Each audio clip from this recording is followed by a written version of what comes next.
for Module 11, we're going to talk about how to become more creative. And the reason this is important is because it is an expectation for designers to problem solve creatively. Our goal is to always present something new that has never been seen before. And in order to do that, you have to really get outside the box. Now, one of the problems with that is that our society says to mostly to young children, do what you're told, and those who don't get punished. And so I saw statistics some years ago that said that 98% of all human beings are born creative. By the time they graduate high school, 2% as adults go on to continue to be creative every day. So congratulations for making it to that 2%. I and Mr. Thomas and other faculty here share that with you. We are also creative and as adults. And Mr. Thomas and I are really old, so it's probably dropped off to less than 1% by the time you get to be our age. And we made a living doing it, right? So that's even harder to get to. So one of the first things you have to do to become more creative is to let go of the judgment. No matter what you do, somebody's going to hate it. And the sooner you can come to terms with that, the easier it is to get past it. And so basically, you can go on any social media account for any artist, and you can see people shredding them in their work. You can see them getting personal attacks. You can see people insulting their looks. You can see people calling them names. It is horrible. And I will tell you that you have a couple choices. You can just not look at it. I mean, there are people that just choose that they're not going to look at it. Why? It's not constructive criticism at all. It's just people being mean. It's just people punching because they think they can. And so you can just choose not to look at it. You can choose to say, I'm not going to.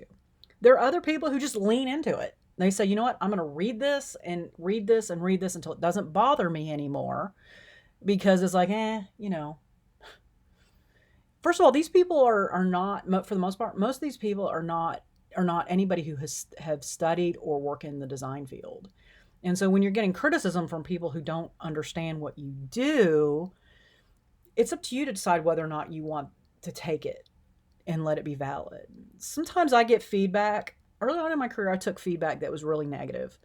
But, if I could dissect it and remove the personal aspects from it, I could almost always find something of value in it if it came from somebody who understood what I did, and use that to make my work better. Yeah. So the first thing you have to do in being more creative is just say that that's what you're going to do, and you're not going to let anybody stop you, and you're not going to be stopped by the fear of criticism. Because there are a lot of people who don't, or they'll abandon their work, or they'll water it down, or they'll do something that they think will please other people, and it ends up not being very good.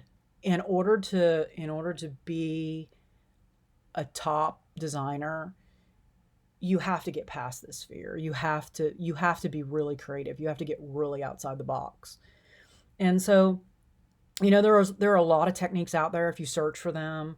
They come from psychologists, and one of the ones that I really would like to leave you with is something that comes from positive psychology that says focus on the positives. So whenever you do some work before you put it out there, you should look at it and evaluate your work and say, this is what I did really well, right? So that you know what you did well. Like you could say, my color scheme on this was absolutely luminous, And it was creative and original, and I found this really interesting way to combine colors that are not trendy, because it's so easy to do trendy colors. You're just kind of copying the trend. I'm ahead of the trend with my color scheme, and the client was really very happy with this, and that's who I did my work for. So you really, in your postmortems, want to focus on what you did well. Now, I mean, it's also helpful to focus on what you could do better or what wasn't right without beating yourself up over it. Somehow in our society, criticism became punitive punishment. You are bad because you didn't do this right. And that is just so not how this is supposed to go. You're not bad. You're learning. You're gonna do things and you're not gonna get them right the first time. And so you're gonna get feedback from us and you're gonna be able to fix them so you can put them in your portfolio. But also you're gonna learn, right? You're learning, you're building your toolkit, right? Your personal toolkit as a designer. And so what you want to do is make sure that you are doing the best job you can for your client. You want to make sure you're really putting a lot of hard work and time and effort into your work. Those are expectations. I mean, throwing something together within an hour and submitting it and not getting a good grade is unfortunately it's just justified, right? It's like saying I'm going to throw this together in 15 minutes and expect you to give me an A, and well, the A has to be earned. So that's different, okay? What I'm talking about is, when you're really being creative and you're trying things, right? And you're saying, "Hey, is this working or not working?" You want to take those risks. You want to put something together, and then here's where show it to a peer, show it to an instructor that you appreciate their feedback. I have students all the time email me work in private and say, "What do you think about this?" And I give them my feedback. And the feedback is always, "Hey, what do you think about if you did this?" Or "I see this in the work." It's never personal. I mean, I always, they're emailing me because we have a good relationship, and you can do that, right? You can send us your work and say, "What do you think about this?" And we'll give you feedback.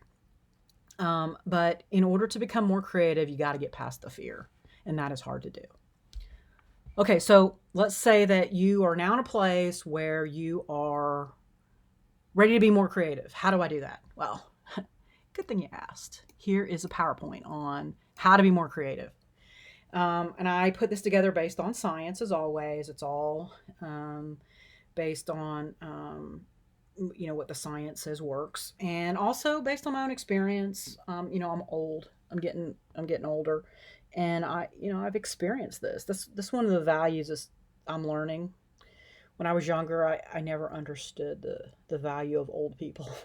But now that I'm old, I understand that, the longer you're alive, the more experience you get, the easier things get, actually. And the more you're able to advise other people, which is why most often older people are mentors and educators. It's because we now have all these experiences that we can share with you all to help you build your lives and your career path.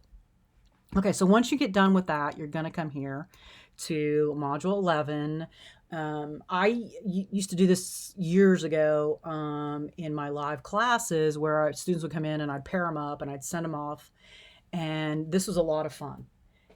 And what we would do is I would give them a list and they would go through and they would take pictures and they would come back and put them together as a story and then present them. So that's what y'all are going to do this as an assignment now. I used to just do it as an extra credit, but and it's a sequential, right? You're going to learn what that is in storytelling. It's a sequential story, and you're going to apply the principles and elements of design.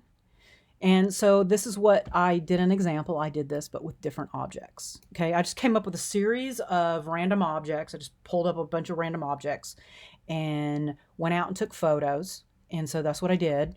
And I was creative in it, right? So I applied the creativity stuff to it. In this case, that's obviously not a literal garden gnome. I took a toy. It's this little dinosaur, and I bought it years and years and years ago, and it roars. It's adorable.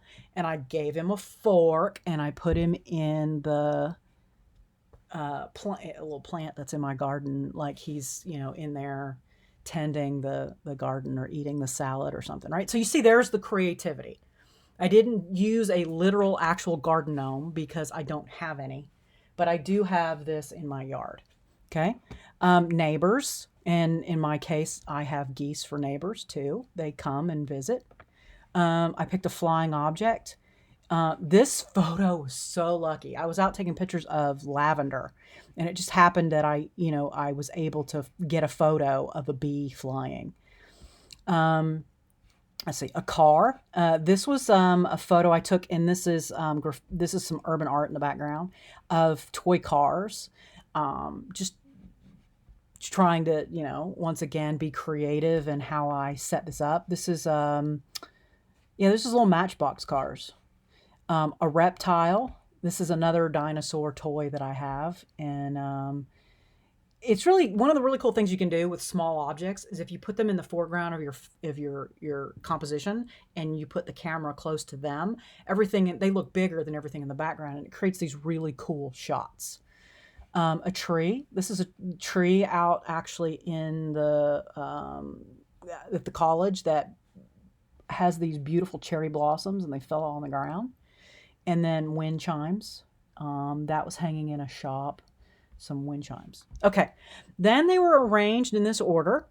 Okay, I rearranged them. You can see this is not the same order up here. I changed the order to tell a story. Okay, so this is my story.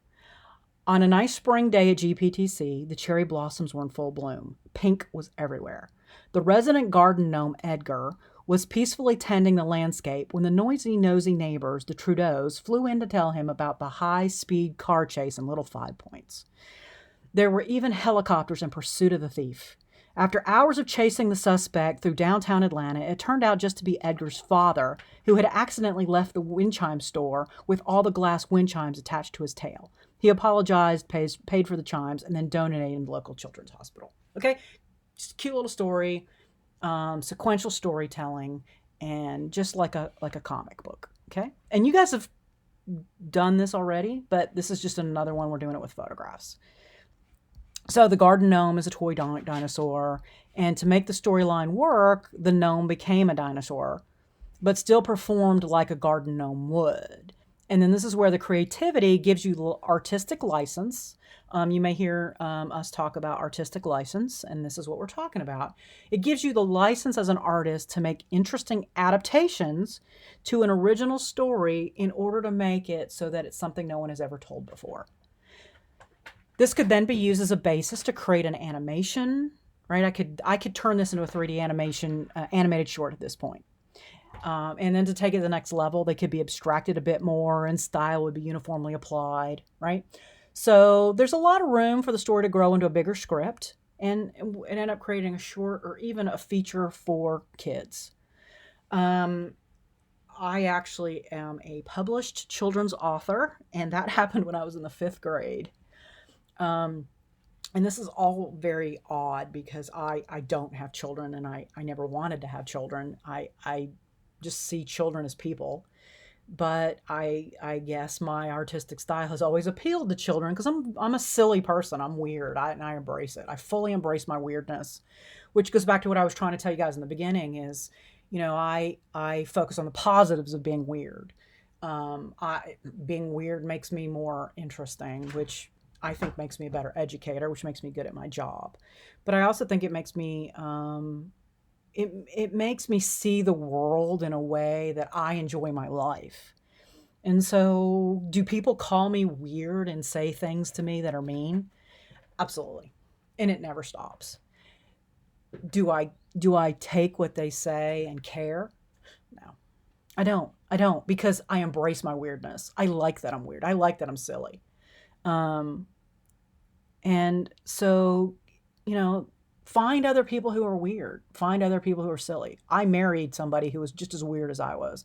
And we have the best time. We have the best life, the best marriage because we enjoy that. So once you can get past the fear and embrace your weirdness, you can begin to put that into your work. And this is very weird. This is very silly. But I promise you, I could turn this into an animated short and I could put it out there and I could make money off of it. I'm just putting out there for you guys because this is my job. This is my passion. I'm not that this isn't, but being able to share how to do this with young people who want to do this for a living. Anyway, have a lot of fun with this. Always have fun. And let me know if you have any questions.